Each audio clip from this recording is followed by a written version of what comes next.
Olá, sou Marjorie. Vou falar um pouquinho para vocês a respeito da terapia do esquema. Antes disso, vou me apresentar para vocês entenderem um pouquinho sobre mim. Depois eu vou apresentar um pouquinho quem é o Geoffrey Young, que é justamente quem criou a terapia do esquema. Vamos lá, um pouquinho sobre mim. Eu sou Marjorie, sou psicóloga clínica desde que eu me formei lá em 2009. Desculpa, gente. Lá em 2009.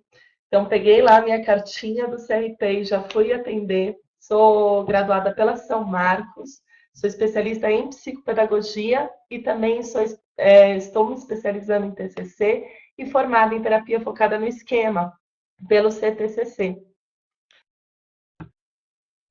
Eu trabalho com terapia focada no esquema desde 2013, foi quando eu descobri um livro do Geoffrey Young, aquele branquinho, e comecei a ler. E me identifiquei muito com o livro, porque eu esbarrava na TCC muitas vezes, principalmente em transtorno da personalidade. Então, para mim, aquilo fez muito sentido. E aí descobri um grupo de estudo no CTCC, em terapia focada no esquema, e comecei a participar. Com isso, eu consegui a formação e montamos os módulos da formação da terapia focada no esquema. Além disso, também sou integrante do Lineu, Laboratórios Integrados em Neuropsicologia, coordenado pelo Daniel Fuentes. E agora eu vou contar um pouquinho a respeito do Geoffrey Young e as primeiras influências dele. Eu acho que, como a maioria de nós, né, a graduação do Young foi muito pela psicanálise. E qual foi a crítica dele em relação à psicanálise? A posição passiva do terapeuta e de difícil compreensão, principalmente por parte dos pacientes. Mas o que ele aproveitou disso? O que ele achou interessante disso para depois levar para a terapia do esquema? Os mecanismos de defesa, os quais ele chamou de estilo de enfrentamento, e a relevância dos dados da infância, que não são tão bem trabalhados na TCC. Ainda na graduação, ele teve aula comportamental também. Achou interessante, mas achou que não funcionava tão bem quando a queixa não era fobia. Mas ele aproveitou, né, a questão de pensar sobre os pensamentos, mas também mudar o comportamento. Então, esse enfoque no comportamento e esse treinamento no comportamento, ele aproveitou muito para levar para a terapia do esquema. Já na pós-graduação, ele foi aluno do Beck. Ele gostou, ele se apaixonou pela TCC, mas ainda assim ele tinha uma crítica quando ele ia atender. Que a terapia cognitiva comportamental de Beck, ela funcionava muito bem para depressão e para ansiedade. Mas não tão bem para outros casos, não tão bem para outras queixas. Então, o que ele ouvia muito dos pacientes é: ok, eu consigo identificar minha crença, eu consigo identificar o meu pensamento automático, mas eu não consigo sentir isso. Então, acabava escorregando no processo de mudança. Mas ele aproveitou o conceito de somos o que pensamos, além de todas as técnicas cognitivas comportamentais. Ainda na pós-graduação, ele entrou em contato com a Gestalt. E com a Gestalt, ele aproveitou as imagens mentais da infância e dos pais da infância, mas sabia qual era o problema e não conseguia resolver, não sabia como solucioná-lo. Então, a Gestalt ajudou a identificar o problema, mas na hora da mudança terapêutica, ficou um pouco difícil porque não tinha como solucionar. Ainda na pós-graduação, ele entrou em contato com o modelo de personalidade de Guidano e Liotti. A crítica dele foi que é um modelo teórico, mas não para terapia, né? É um modelo de pesquisa mesmo, mais de teoria. Então, o que ele aproveita? Uma visão construtivista, né, da teoria do apego, da psicanálise, da Gestalt e da cognitiva para entender a personalidade e tenta passar isso para a prática da terapia. E aí, vamos falar um pouquinho do que são esquemas. O conceito de esquemas não foi o Young que inventou. O conceito de esquemas, ele vem de Beck. Então, eu vou ler aqui com vocês, para ficar claro. Qualquer princípio organizativo que o indivíduo use para compreender a própria experiência de vida. Os esquemas, muitos dos quais foram formados na infância, tornam-se mais complexos e superpostos a experiências posteriores, mesmo quando não são mais aplicáveis. Ou seja, de acordo com as nossas vivências, a gente vai formando esquemas, como se fossem óculos, que a gente passa a enxergar a realidade a partir desses óculos. E não atualiza com a realidade atual.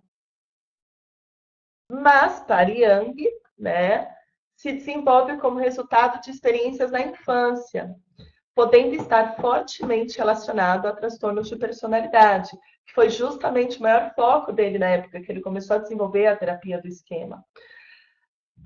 O que são nocivos foram chamados de esquemas desadaptativos remotos. Esses se desenvolvem quando as necessidades emocionais básicas, que eu vou falar um pouquinho a respeito, para o ser humano, não são atendidas satisfatoriamente na infância. Vamos lá, vamos falar um pouquinho das necessidades emocionais básicas. Eu peguei aqui uma frase de Freud, tomei a liberdade, porque aqui na na terapia do esquema, ele se utiliza da psicanálise também. E essa frase de Freud tem tudo a ver com as necessidades emocionais básicas, que é como ficar forte uma pessoa quando está segura de ser amada. Então, o quanto importante é esse vínculo. Então, quando a gente pensa no que é mais importante para o ser humano, acho que não só para o ser humano, mas para o mamífero de uma maneira geral, o apego. Então, a gente não consegue, a gente ou qualquer outro mamífero, um filhote de cachorrinho, ele não vai conseguir se alimentar, ele não vai conseguir sobreviver se ele não tiver outro cachorro para cuidar.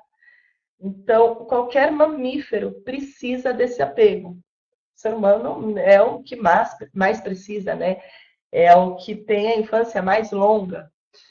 Então, vamos lá.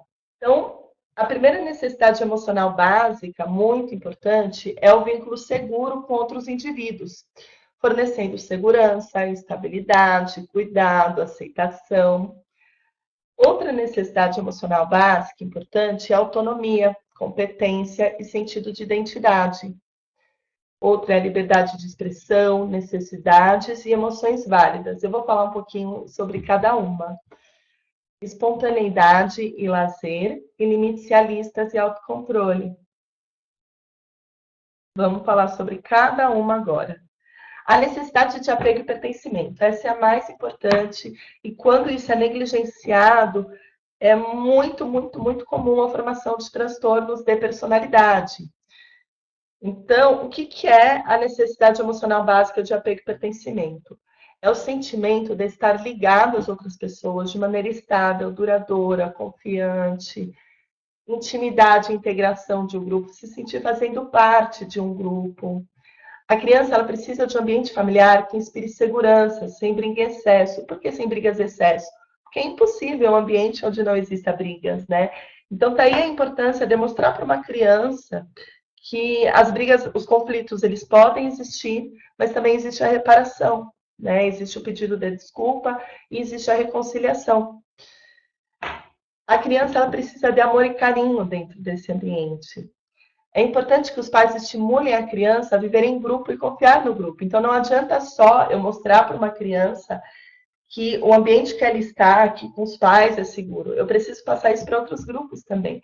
Eu preciso passar essa segurança para outros grupos também. Ser merecedor de atenção, amor e respeito. Outra necessidade importante é autonomia e autoafirmação, que é o sentimento de poder realizar as coisas de forma independente, sem o apoio contínuo dos outros. Quando a gente tem essa necessidade emocional básica suprida, nós nos orgulhamos quando a gente consegue fazer alguma coisa por nós mesmos. Isso vai não só de criança, mas até a vida adulta, né? Autodeterminação. A criança precisa ser estimulada a ser independente, recebendo responsabilidades e tarefas que possa realizar e ter o apoio dos pais em suas decisões e julgamentos. Então, é oferecer para a criança as responsabilidades que ela é capaz de fazer, de realizar já. Não tem como a gente exigir de uma criança a mais do que ela pode realizar, de acordo com o desenvolvimento dela, e nem a menos. Então, a gente precisa entrar nesse equilíbrio, oferecendo sempre ajuda e suporte quanto necessário. Limite-se a lista, estruturação e orientação. Esse, particularmente, é a necessidade emocional básica que eu mais gosto de explicar. Ela vem do inglês do to guide, né? O to guide é guiar. Então, a gente tem muito uma visão de dar limite como podar. Na verdade, não é podar, né? Dar limite é mostrar um caminho, é orientar a pessoa. Então, é a capacidade de disciplinar-se, controlando os próprios impulsos, levar em conta as necessidades dos outros. Então, além de levar em conta as nossas necessidades, conseguir entender e levar em conta a necessidade do outro. É importante que os pais ensinem para a criança normas e regras sociais, auxiliando a ter controle, né, em relação a não quebrar regras. E o quanto isso é importante ser interiorizado, a gente respeitar a regra de uma maneira interiorizada, não porque nós vamos ser punidos. Dar limite, que é o que eu falei, dar limite não é apenas dar bronca e castigo. Trata-se de orientar a criança, de direcioná-la. Necessidades emocionais básicas de valorização, autoestima e reconhecimento. É o senso de valor de si mesmo de modo não condicional. Então, é o ser aceito, independente se eu estou fazendo alguma coisa certa. Né? Então, eu só aceito mesmo que eu erre, sendo orientado. Né? Então, é importante que os pais sejam receptivos à criança, valorizando, validando as suas atitudes, e ser validado e reconhecido sempre, que é o que eu falei, não importando se é criança, né, ou se a pessoa fez algo de certo ou errado, mas ela é aceita mesmo assim. Perceber que as críticas correspondem não ao ato e não ao indivíduo. Quando a gente pensa em criança, a criança é muito onipotente. Então, ela acredita que tudo que acontece no ambiente é de culpa dela. Então, o que acontece? Quando a gente vira para uma criança, e alguns adultos também, né? Quem já atende sabe disso. Quando alguns adultos, algumas crianças recebem crítica, muitas vezes elas levam para o pessoal, como se elas fossem erradas, não como se aquela atitude fosse errada. Então, é muito importante diferenciar isso, né? O céu da atitude. Então, é importante colocar, olha, a tua atitude não foi certa, o teu comportamento não foi legal, né? Mas tu é uma pessoa bacana, eu gosto de ti, enfim. Prazer, diversão e espontaneidade. Isso vai ser falado também na aula da Ana, de relação terapêutica. Sabe aquelas sessões que às vezes a gente acha que foi perdida porque não seguiu a agenda? Pois é, porque a pessoa só ficou falando sobre futilidade, se distraindo. Não é uma sessão perdida. Nós precisamos de prazer, espontaneidade, diversão. Então, às vezes, rir no ambiente de terapia não é uma sessão perdida, muito pelo contrário.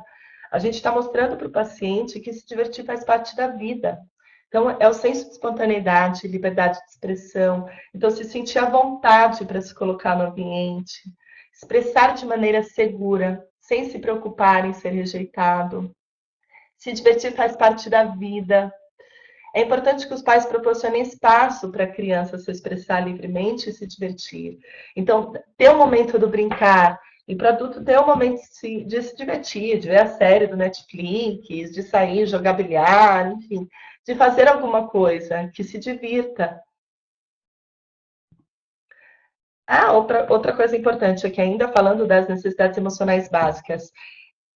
Prestem muita atenção nelas, porque vocês vão ter que oferecer isso para o paciente de vocês. Vocês vão ter que identificar o que está faltando, o que foi negligenciado no paciente de vocês, para poder fornecer para ele. Experiências que estimulam a aquisição de esquemas. Frustrações nocivas dessas necessidades. Então, quando essas necessidades não são supridas, são formadas feridas. Né? São formadas feridas emocionais que elas vão acabar se transformando em esquemas. Quando a criança passa por pouquíssimas experiências boas, também existe a formação de esquemas. O ambiente da criança carecer de estabilidade, compreensão e amor. Traumatização ou vitimização causa-se dano na criança, ou ela acaba se transformando em vítima. Uma coisa muito importante, acho que até está no próximo slide. Está no próximo slide, então eu vou falar daqui a pouquinho. A criança passar por demasiadas experiências boas, então ela não é frustrada nunca. ser frustrado faz parte da vida, né? A gente aprende com isso. Então, os pais proporcionam em demasia algo que moderadamente seria saudável. Não se atende às necessidades emocionais de limites realistas e autonomia, né? Então, não se dá uma noção de regras, não se dá uma noção de ética para a criança. Internalização ou identificação seletiva com pessoas importantes. A criança internaliza excessivamente pensamentos, sentimentos, experiências e comportamentos mais nocivos dos pais. Isso também acaba formando esquemas. Outra coisa importante, que agora que eu vi que não está no slide, mas é muito importante. A formação dos esquemas, ela não se dá por fatores pontuais. Ela se dá pela repetição de fatores nocivos, a não ser que seja um evento extremamente traumático. Então, como eu atendo criança, eu até brinco com os pais. Uma vez que tu grite com a criança e perca o controle, né? Porque chegou estressado do trabalho, não vai traumatizar. Desde que você repare isso depois, explique para a criança o que aconteceu. Então, eventos únicos, eventos específicos, eles não vão causar um esquema, não vão formar um esquema, a menos que seja realmente um trauma.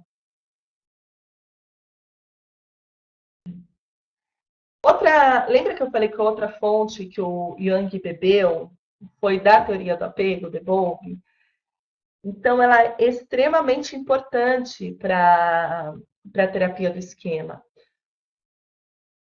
O desenvolvimento infantil, né, o desenvolvimento emocional infantil, avança do apego à autonomia e individuação. Então, como eu falei, a nossa principal necessidade emocional básica é o apego. Nós somos muito dependentes de outros seres humanos ao nascer, muitas vezes para o resto da nossa vida. A gente nunca consegue uma independência completa e absoluta, né? A gente sempre acaba precisando se relacionar.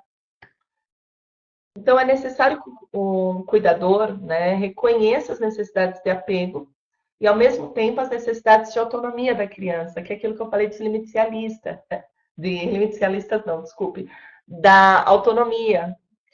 A gente precisa achar o equilíbrio entre dar a responsabilidade que a criança é capaz de realizar e não dar, né, ou auxiliá-la no que ela não é capaz de realizar ainda, respeitando o desenvolvimento e as necessidades de cada fase.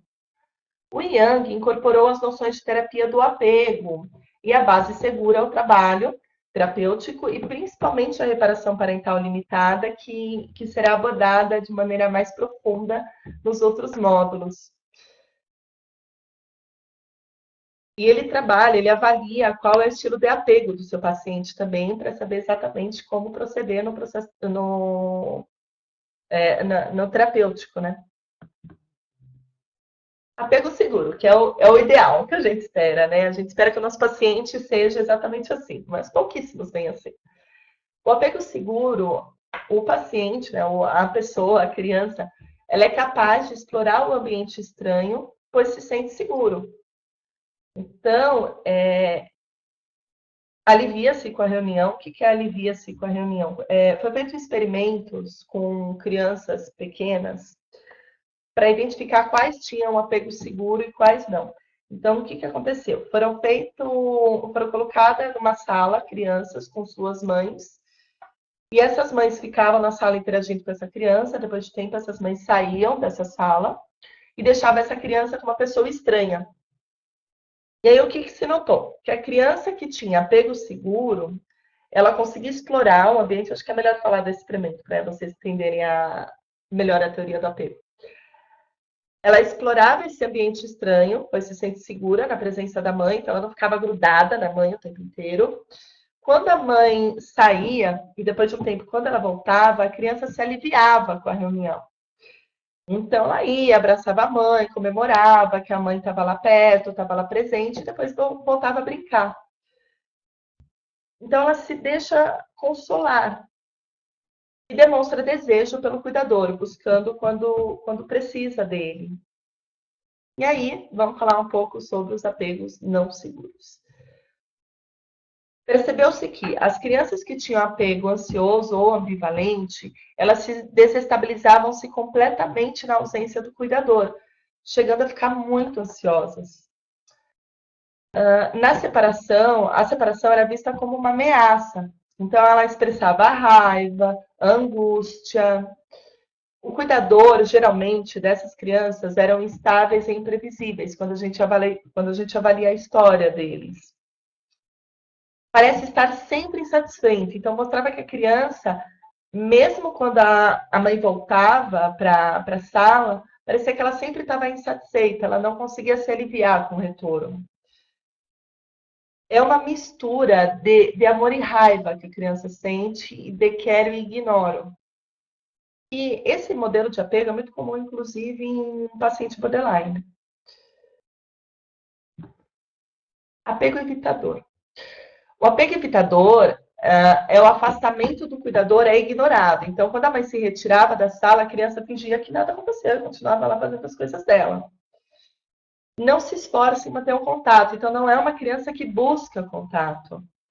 Não distingue o cuidador de um estranho. Então, para essa criança, tanto faz estar com o estranho ou estar com a figura materna dela. Ela evita o cuidador. Ela não pede socorro quando ela precisa. Ela finge que não sofre. Mas é claro que há sofrimento, né? Mas finge que não, finge que tá tudo bem, ok, segue a vida. Reprime suas necessidades emocionais. Então, ela não mostra quando ela está precisando de algo, quando ela está precisando de acolhimento. E, geralmente, o cuidador é pouco sensível. Por isso que essa criança acabou lidando desta forma.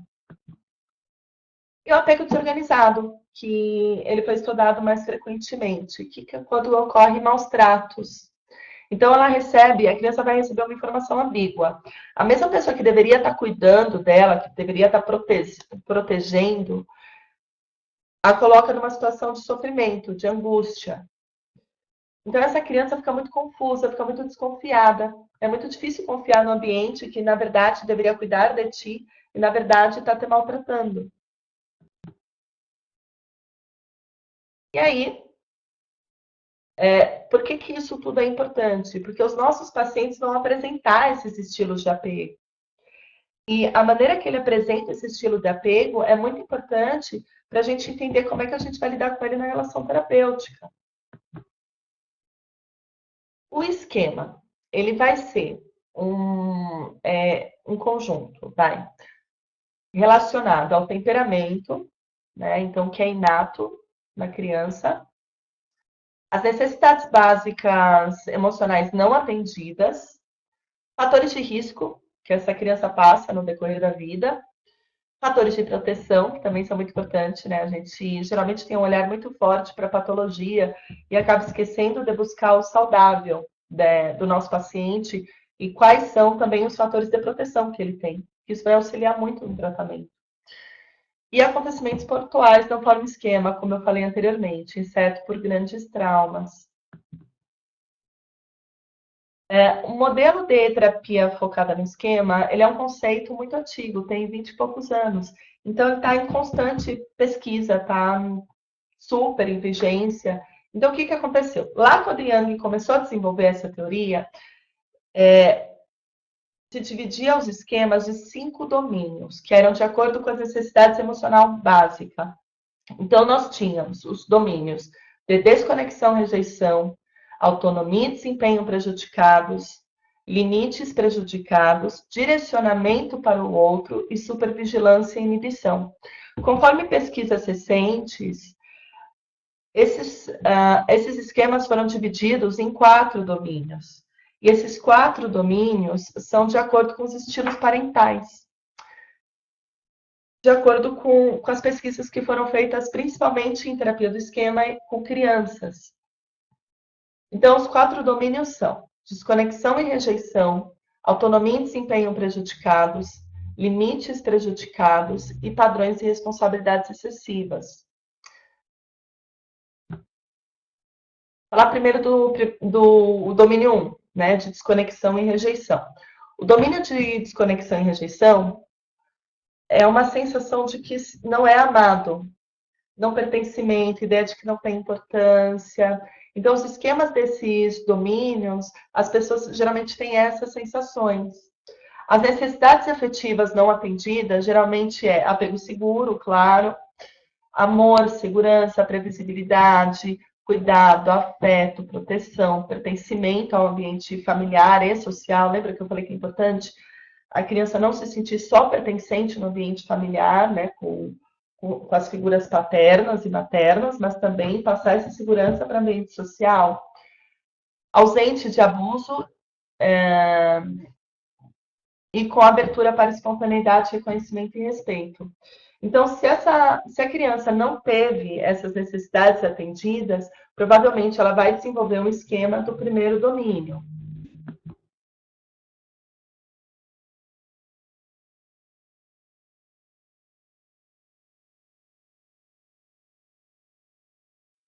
Domínio 2, desconexão e rejeição.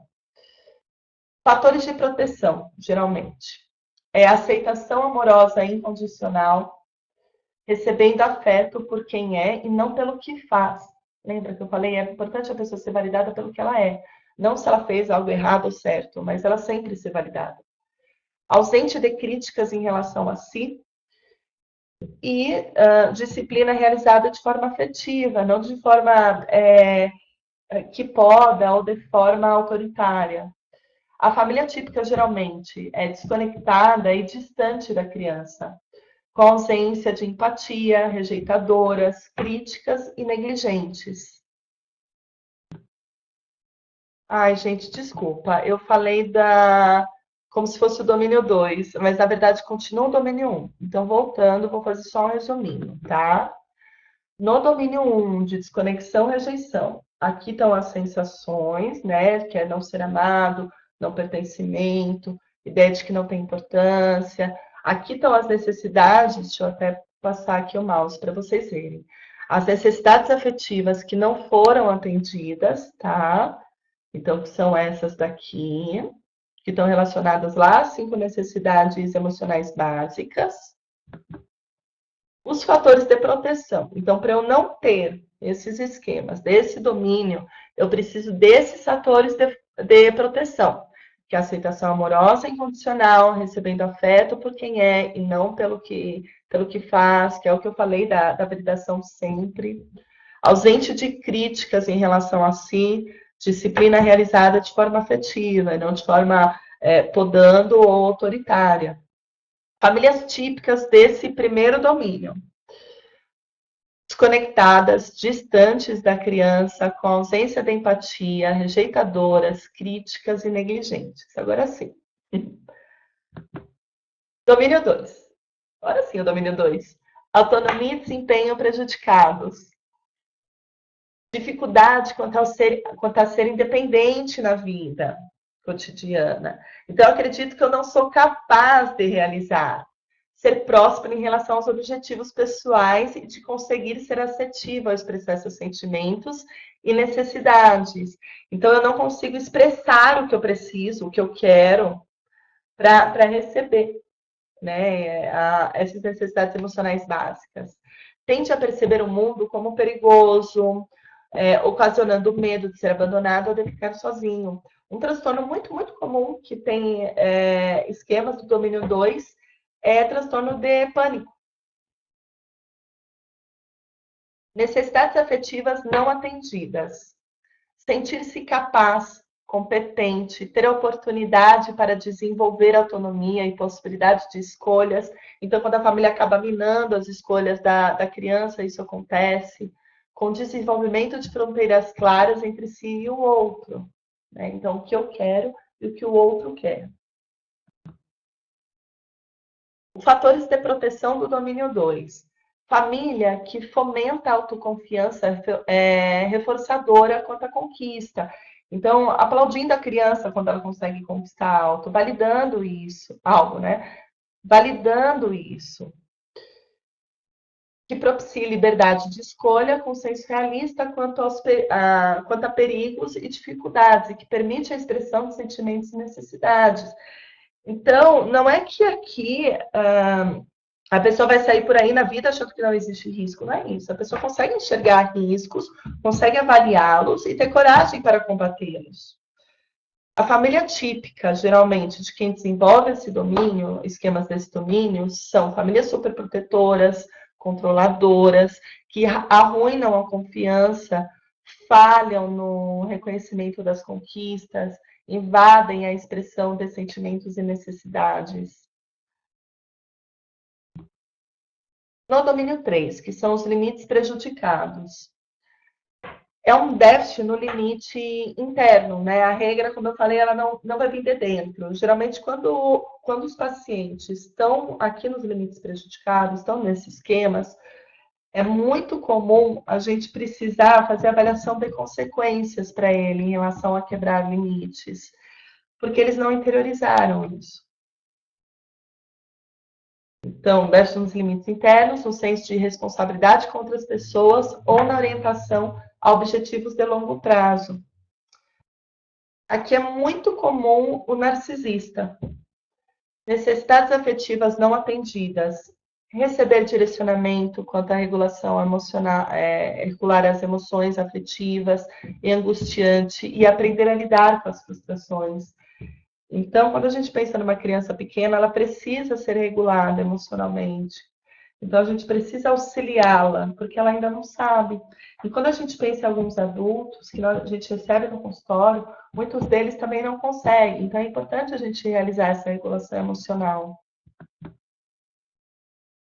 Fatores de proteção para não desenvolver esquemas do domínio 3. Família de origem que propicie limites firmes, porém de maneira afetiva, delegam responsabilidades, ensinam valores como empatia, compaixão, respeito às normas sociais e aos direitos, a necessidade que enxerga a necessidade do outro, bem como trabalhar as estratégias de controle, impulso, intolerância, desconforto.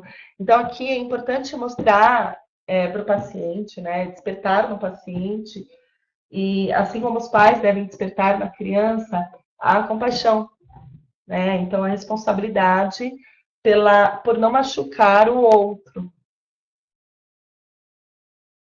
Famílias típicas que geralmente acabam desenvolvendo esquemas desse domínio.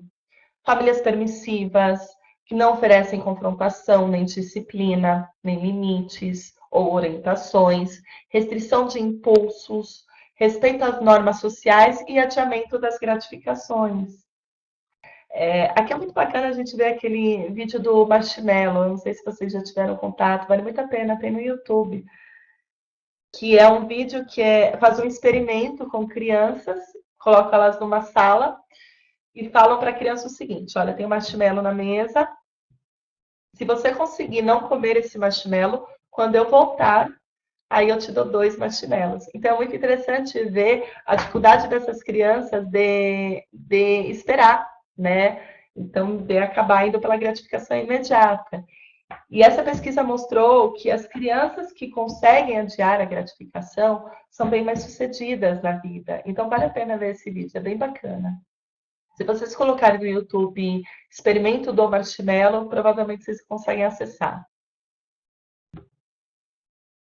No domínio 4, padrões e responsabilidades excessivas. É a busca excessiva em atingir expectativas e regras rígidas a respeito do desempenho. Crença exagerada na responsabilidade pelos outros, pela ordem, pelo dever, ou adoção de comportamentos adequados ou irrepreensíveis, mesmo que isso represente acabar se abstendo da própria felicidade. Então, e acabar não conseguindo expressar sentimentos de diversão, relacionamentos afetivos ou hábitos de saúde. Então, lembra que eu falei que para alguns pacientes o quanto é importante a gente receber no consultório, dar risada, se divertir, mostrar que na vida existe prazer? Justamente esses pacientes provavelmente estarão nesse domínio. Eles não têm essa noção de que faz parte da vida se divertir. E é importante a gente mostrar isso para eles. As necessidades aqui, geralmente, são pessoas muito perfeccionistas. Necessidades afetivas não atendidas. Validação de sentimentos e necessidades. Fatores de proteção. Então, para a pessoa não desenvolver esquemas desse domínio. Famílias que percebam o erro como parte do aprendizado. Lembra da validação, né? Então, a pessoa precisa ser validada apesar do erro, mostrar que A atitude dela não foi correta, e não ela que não é correta. Pais que são tolerantes e flexíveis quanto à escolha e posicionamento do filho, valorizam e permitem a expressão emocional, provém das necessidades emocionais. A família típica, geralmente, que acaba desenvolvendo esses esquemas do domínio 4. Aceitação condicional, então só sou aceito se eu faço algo muito bacana, né? Se eu tiro as melhores notas, se eu sou bonito. Criticismo, então famílias que são muito críticas, nada tá bom.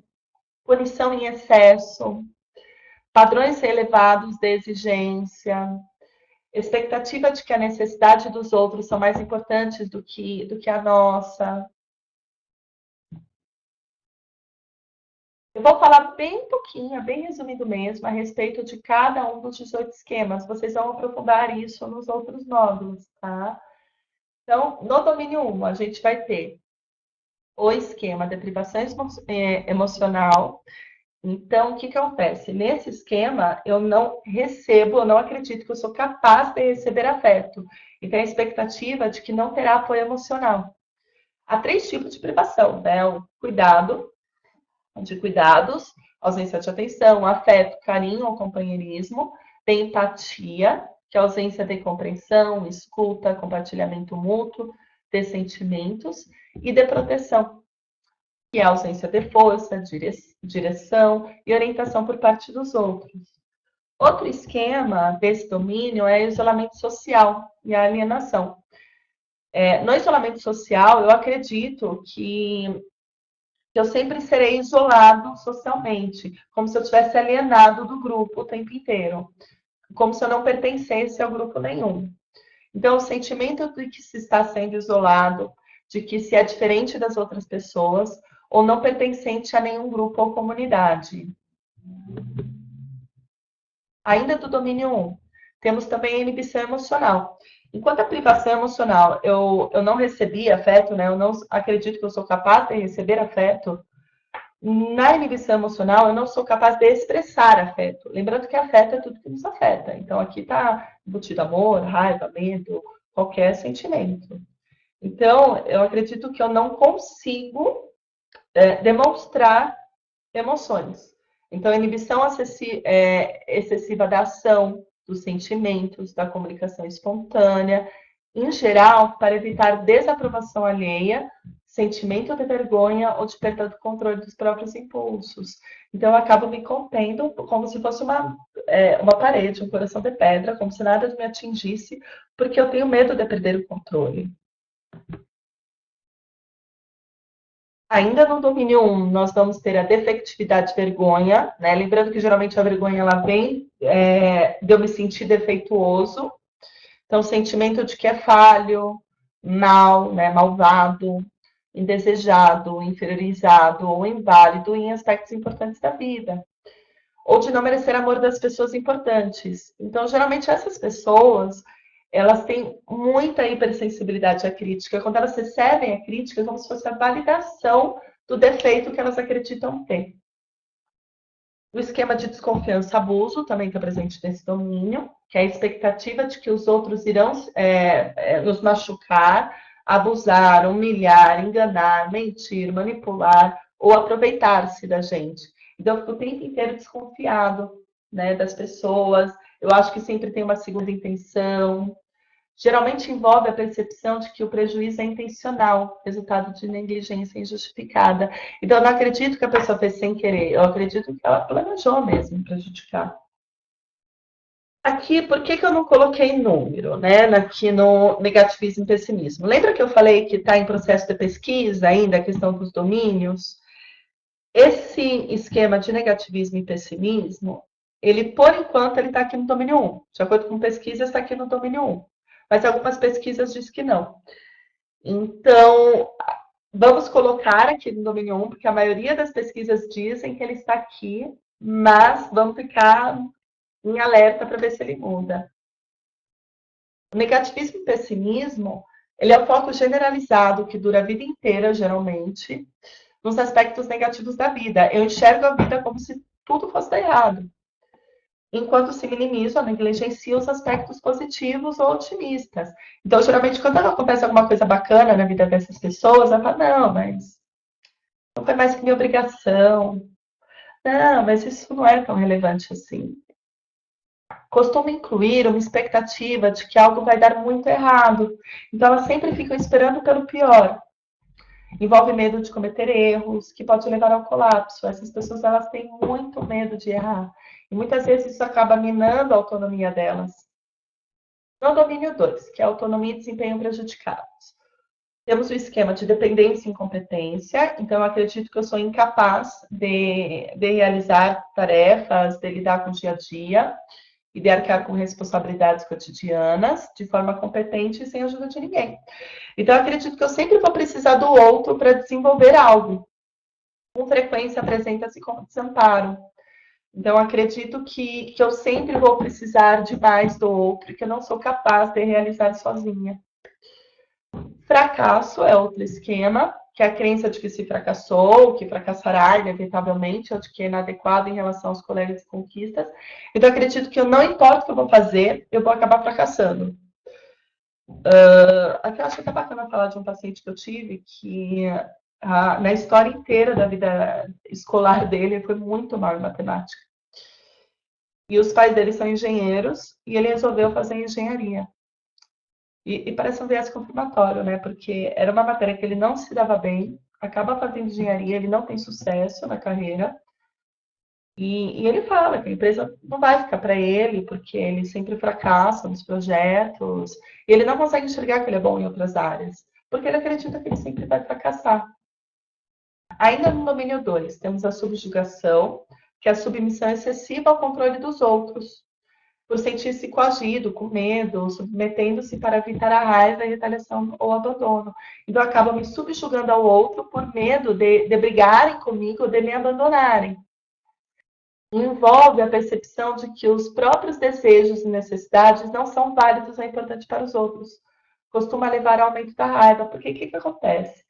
Essas pessoas, como todo mundo, né? Ninguém engole sapo a vida inteira. Então, essas pessoas, elas vão subjugando, subjugando, subjugando. Tem uma hora que elas falam, poxa, e aí? Né? Quando que eu vou poder ser eu mesmo? Quando que eu vou poder fazer algo por mim? Né? Quando eu vou poder ter espontaneidade? Isso acaba gerando raiva.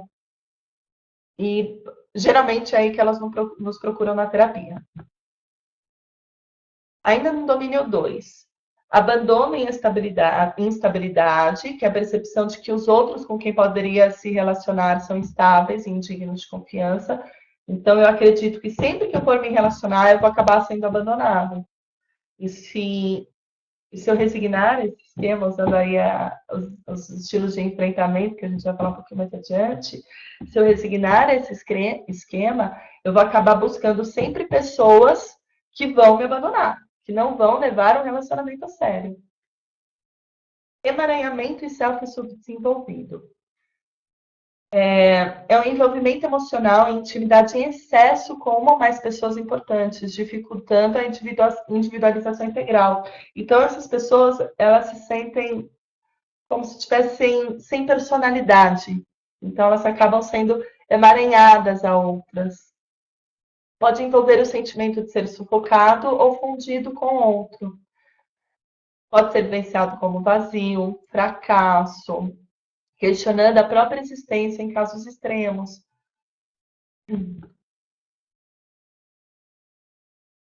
Vulnerabilidade ao dano à doença. Lembra que eu falei que esse domínio é muito comum no transtorno do pânico? Geralmente eles se enquadram nesse esquema de vulnerabilidade ao dano ou doença, que é um medo exagerado de que uma catástrofe iminente cairá sobre si a qualquer momento, de que não há como impedir. Então, essas pessoas geralmente ficam o tempo inteiro em estado de alerta. Você consegue imaginar a angústia disso? O tempo inteiro achando que pode acontecer alguma coisa com elas.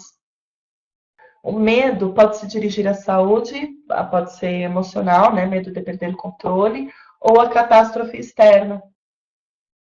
E a busca de aprovação e busca de reconhecimento, que também não está numerado, porque ainda está em processo de pesquisa, que é a ênfase excessiva na obtenção de aprovação, reconhecimento, ou atenção de outras pessoas, à custa de um self seguro e verdadeiro.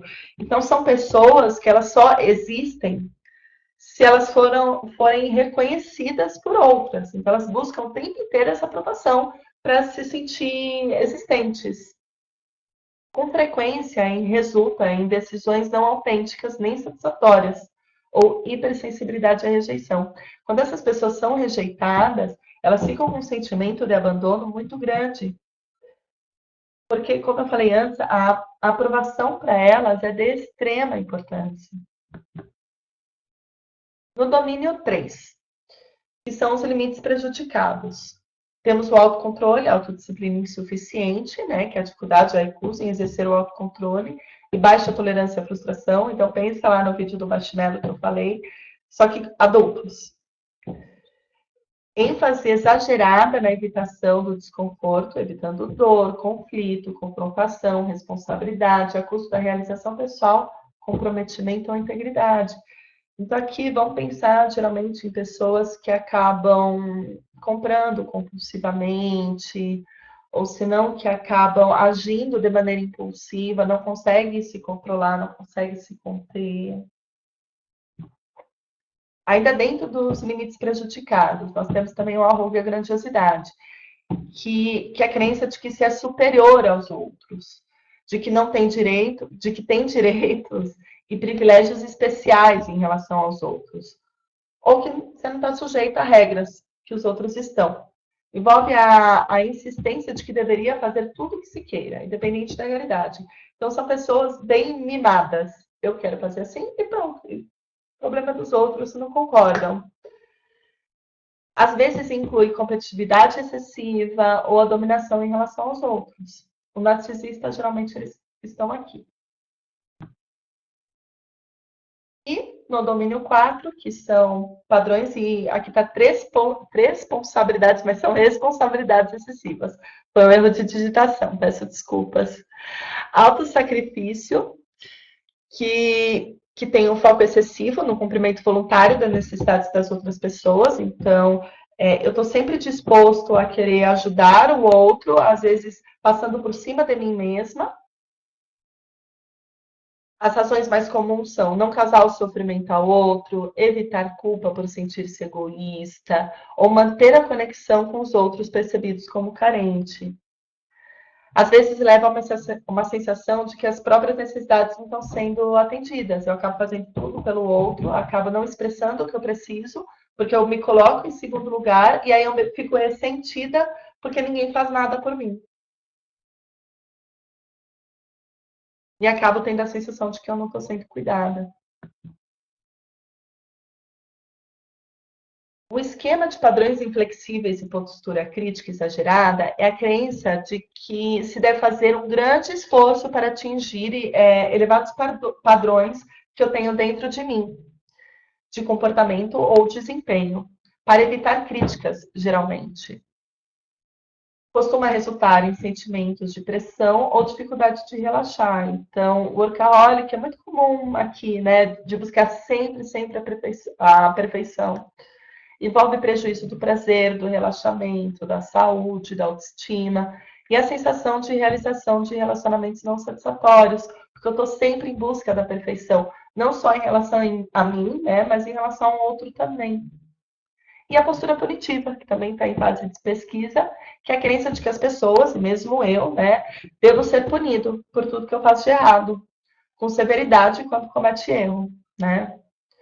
Envolve a tendência de estar com raiva e ser intolerante, punitivo e impaciente com aqueles, incluindo a si mesmo, como eu falei, que não corresponde às suas expectativas. Lembrando que na postura punitiva a gente pode pensar na culpa, né? A culpa é uma maneira de se punir também, de se martirizar. Vou falar um pouquinho agora a respeito dos modos de enfrentamento. Quando a gente pensa no comportamental, nós temos 3 tipos de modo de enfrentamento, que é a fuga, a luta e a paralisia. O Yang acabou pegando isso, falando que para lidar com os nossos esquemas, muitas vezes a gente se utiliza de estratégias de enfrentamento. que tem a evitação, que adota o estilo de retraimento emocional, desconexão, isolamento e evitação comportamental, pode atingir o modo robótico, às vezes a pessoa acaba aparecendo um robô e está associada à fuga. A hipercompensação geralmente vai fazer o contrário, né? Ela está associada à luta.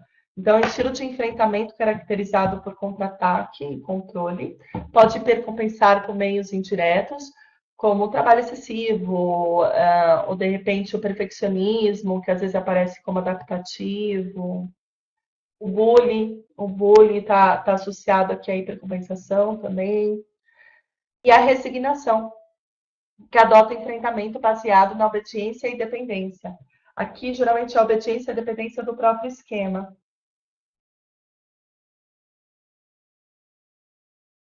Terapia dos modos esquemáticos, né? Falar um pouquinho dos modos e junto falando dos modos, eu vou acabar falando também a respeito dos estilos de enfrentamento um pouquinho melhor.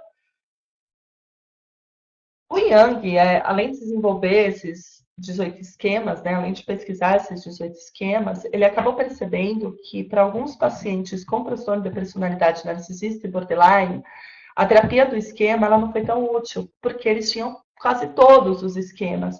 E era muito angustiante para o paciente, na devolutiva dos questionários, pensar que dos 18 tinham 16 esquemas, às vezes. Então, o Yang desenvolve a terapia dos modos esquemáticos para complementar a terapia do esquema, que é o estado predominante em que estamos em um determinado momento. Então, diferente do esquema, né, que é que se eu tenho o esquema X, eu vou estar com ele praticamente o resto da minha vida. Não, o modo ele flutua mais. A terapia dos modos esquemáticos, ela vai colocar o maior foco no estado de humor, no aqui e no agora, diferente do esquema. E é uma estratégia para superar a evitação e a compensação. É o estado emocional, cognitivo, comportamental e fisiológico que mexe em determinado momento. Lembrando que nós não somos só um cérebro ambulante, né? Nós estamos num corpo, então nós temos sensações. Então nós precisamos levar em consideração também a fisiologia. São ativados quando as necessidades emocionais básicas não são supridas. Nós temos os modos crianças, que são reações inatas de necessidades emocionais não atendidas, por isso que chama modo criança. A emoção ela é predominante, então nós vamos ter a criança vulnerável, a criança raivosa e a criança sem limites. Na criança vulnerável, nós podemos ter 4 formas de vulnerabilidade. A criança abandonada ou abusada, né, que se sente abandonada ou abusada, a criança humilhada e inferior, a criança solitária e a criança dependente. Lembrando que, assim, não necessariamente a pessoa vai ter um só desse modo, né? Lembra que ele é flutuante. Pode acontecer dela ter várias crianças vulneráveis. Mas isso vocês vão ter melhor no módulo a respeito de modos, tá? Criança raivosa. Então, lembrando que a raiva, ela não é disfuncional, né? A raiva ela é necessária para mostrar injustiças, mas nem sempre a maneira como ela é externalizada é funcional. A criança raivosa, ela vai servir para externar essa emoção da raiva. Então, vai surgir como braveza intensa, exigências, vem muitas vezes como uma fúria, como agressividade verbal, física. Ela pode ser apresentada como obstinada ou teimosa ou enfurecida. Então, na obstinada teimosa, eu fico empurrada, sabe? Então, estou insatisfeita com esse ambiente, estou me sentindo injustiçada e fico aqui emburrada. E aí, enfurecida, eu acabo soltando o verbo. A criança sem limites, que comporta-se para ter suas necessidades atendidas sem medir consequências. Eu quero e quero agora. Então, não adia gratificações, não completa tarefas, principalmente as que são chatas e rotineiras, não segue regras e pode apresentar como impulsiva, né, como a palavra já diz, eu nem preciso explicar o que é impulsiva, ou indisciplinada. Modos de coping, de enfrentamento. Aqui eu vou falar a respeito dos estilos de enfrentamento. Então, o que que acontece? Quando eu não recebo as necessidades emocionais, eu acabo acionando alguns modos, criança ou raivoso, e acabo também desenvolvendo esquemas. Para lidar com isso, eu vou usar um modo de enfrentamento. Então, o modo de enfrentamento faz com que as emoções fiquem menos intensas. Então, a função é não sentir o medo, a dor, a desesperança das necessidades emocionais não atendidas. Modos de coping, a gente vai ter um monte. E vocês vão falar, vão saber muito mais a respeito disso no módulo de modos, no curso de terapia do esquema. A gente vai ter o curso resignado, o curso resignado é ótimo. A gente vai ter o coping resignado, que vai diminuir a ativação emocional. Então, pode não parecer, mas quando a gente aceita o esquema, né? Ah, sou fracassado mesmo. Ah, vou ser abandonado mesmo. Isso acaba diminuindo a ativação emocional. E aí a gente vai ter o modo capitulador com paciente. Vamos ter também o evitativo. E dentro do evitativo, a gente tem o protetor desligado. O que é o protetor desligado? O protetor desligado, eu me desconecto, me desligo das minhas emoções. Então, adolescente adora esse modo, gente. Ah, como é que foi seu final de semana? Foi normal. Ah, e aí, você ficou com a menina? Gostou? Foi ok. Então, eles têm muito esse protetor desligado. Autotranquilizador. O autotranquilizador está associado geralmente a excessos, a drogas. Protetor zangado, então eu finjo que eu sou bravo, sabe? Tipo o Pato Donald. Ou mesmo o tio Patinhas, né? Eu finjo que eu sou bravo, carrancudo, porque assim ninguém chega perto de mim. Eu evito o relacionamento. Protetor evitativo, que é literalmente evitar, né? Eu saio do que me. Eu evito, eu fujo do que me causa angústia. E temos também, dentro do hipercompensatório agora, o autoengrandecedor. Então, é o me autoengrandecer, eu acabar sempre convencido. Bullying ataque. Então, diferente da criança furiosa, a criança furiosa, o que acontece? Eu tô com raiva. E aí eu vou soltar a minha raiva e não interessa quem tá na frente e pronto. Quem estiver na frente vai ser atacado. Já no bullying ataque é direcionado. Eu estou com raiva daquela pessoa e eu vou atacar aquela pessoa. Então, aqui no bullying ataque é mais planejado, vamos dizer assim. Na criança furiosa é mais impulsivo. Temos também um super controlador, paranoico ou perfeccionista. Então, paranoico eu fico tentando o tempo inteiro imaginar o que os outros estão pensando de mim. E o perfeccionista, eu quero tudo perfeito. Um manipulador, que geralmente é muito. O manipulador e o predador, ele é muito frequente em psicopatias. O predador é que vai além do bullying ataque. Então, são geralmente quem comete crimes.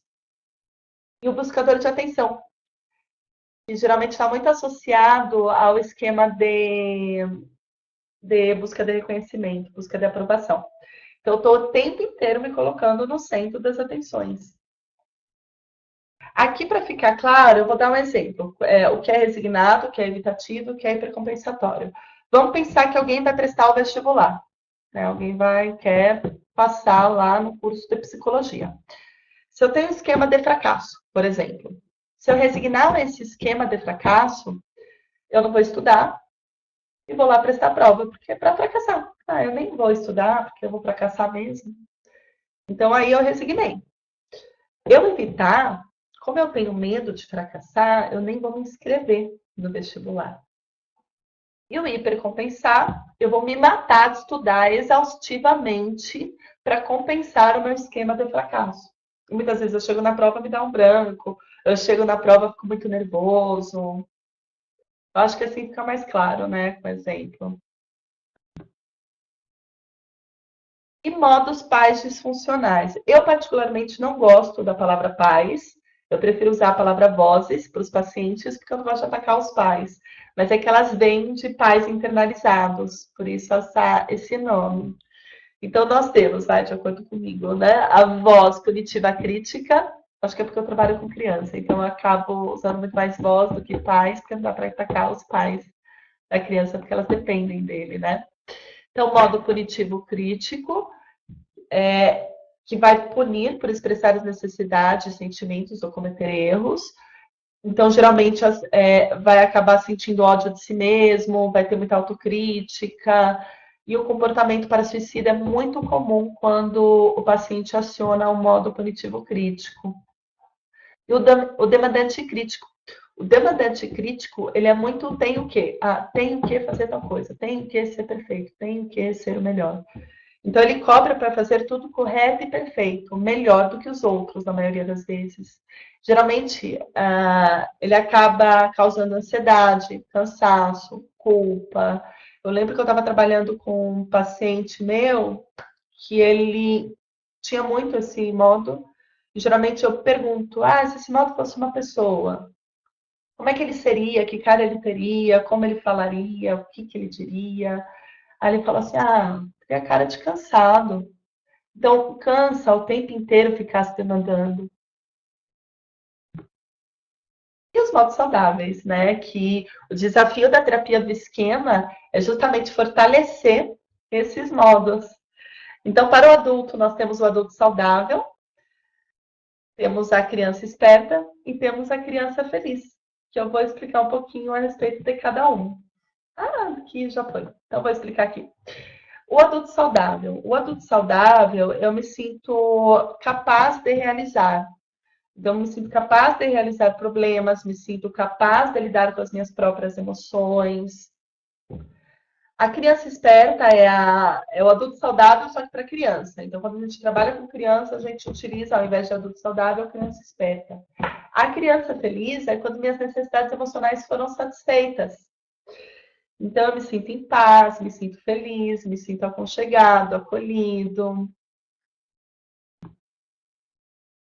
Questionários. Esses daqui geralmente são os mais queridinhos de quem trabalha com TCC. Adoro uma escala. Os questionários. Nós vamos ter o questionário de esquema da forma longa. Ele é pouco utilizado atualmente. Temos o questionário de esquema forma reduzida, que ele é mais prático, são 90 questões, ainda mais rapidinho de ser preenchido. O de modos, o de estilos parentais. O de estilos parentais vai perguntar a respeito de como os nossos pais influenciaram para a formação dos esquemas. Então, são perguntas, geralmente direcionadas a pai ou a mãe, que vai relacionar com os 18 esquemas. Questionário de hipercompensação é o questionário de evitação. Por que não tem o de resignação? Porque o de resignação é o próprio questionário do esquema, esse daqui. Estratégias de trabalho. Na terapia do esquema, a gente vai trabalhar com técnicas cognitivas e comportamentais, como nós, como terapeutas de TCC, estamos acostumados geralmente. Vamos também trabalhar com experiencial, que é um dos diferenciais da terapia do esquema, e também com relacionamento terapêutico, que é praticamente uma das bases da TE. Técnicas cognitivas. Eu vou falar resumidamente também aqui do que é, porque isso vai ser aprofundado durante o curso de terapia do esquema. Testar e validar cada esquema, né? Então, a gente vai fazer aquelas técnicas cognitivas conhecidas da TCC mesmo, de validação do esquema, o que vale a pena ter aquele esquema e por que não vale a pena ter aquele esquema, e ver se faz sentido com a realidade. Avaliar vantagens e desvantagens, que é o que eu acabei de falar, diálogo entre o modo saudável e o modo disfuncional, lembrando que aqui o nosso foco vai ser fortalecer o adulto saudável do paciente. Então, quanto mais a gente fortalecer esse modo, mais funcional o paciente vai ficar. E cartões e lembretes, esse é bem legal, porque como se fossem objetos tradicionais que o paciente vai carregar para se lembrar do lado saudável dele. Estratégias vivenciais. Nas estratégias vivenciais, acaba possibilitando o paciente vivenciar os esquemas na esfera afetiva. Então, ele não vai só pensar a respeito do esquema no decorrer da sessão, ele vai senti-los. Então, vai relacionar os esquemas com a história da vida desse paciente. E é bem legal, tem técnicas vivenciais, como a imagem mental, que são muito bacanas. Imagem mental, chegou a imagem mental que eu falei. Precisão na experiência, né? Não sugere ou nem estimula nada para o paciente. Então, quando se faz uma imagem mental, fecha o olho, lembra da cena X, não sei o quê, pede para o paciente descrever. Tem que ser o mais fiel possível. Geralmente se inicia e se finaliza num lugar seguro. Então, quando a gente vai fazer uma técnica de imagem mental, antes disso, a gente vai fazer um relaxamento com esse paciente para ele pensar num lugar que ele se sente seguro, aconchegado, em paz. E captar as principais emoções das imagens e relacionar com os esquemas. Então, isso é muito rico e traz muita informação para a terapia. Técnicas vivenciais para a mudança. Então, a gente vai ter o diálogo nas imagens mentais, trabalhando com modos. Então, é muito legal, porque o terapeuta entra na imagem mental, lembra, né, esses pacientes que eles têm direito às necessidades emocionais básicas. Vai trabalhar com memórias traumáticas, com carta aos pais, que essas cartas nem sempre são entregues, geralmente é para o paciente acabar lidando com aquela sensação, com aquele sentimento. Tem o trabalho corporal também, o relaxamento, a respiração diafragmática é um exemplo. E a própria meditação, né, a mindfulness. Técnicas comportamentais. Elas são buscadas na TCC. Então, vai ter uma mudança gradativa no comportamento, né? Não tem como a gente pegar, por exemplo, uma pessoa que tem uma fobia de elevador e colocar direto no elevador. A gente vai precisar utilizar técnicas comportamentais para conseguir isso.